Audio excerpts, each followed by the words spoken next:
Torej, namen špilje tega prostora je, da pač ljudje igrajo več družabnih iger. Zakaj smo se to lotili? Ker ko smo sami igrali, smo ugotovili, da je pač ful zabavno, da se družiš, da se več smejiš, da ne gledaš toliko na telefon.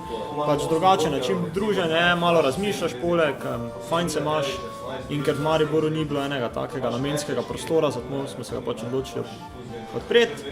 Pa poleg tega spoznaš še dostikrat fajn ljudi, pač novo družbo in mislim, čist družaben prostor za pač malo drugačen način druženja, ki se nam je zdelo, da manjka v Mariboru.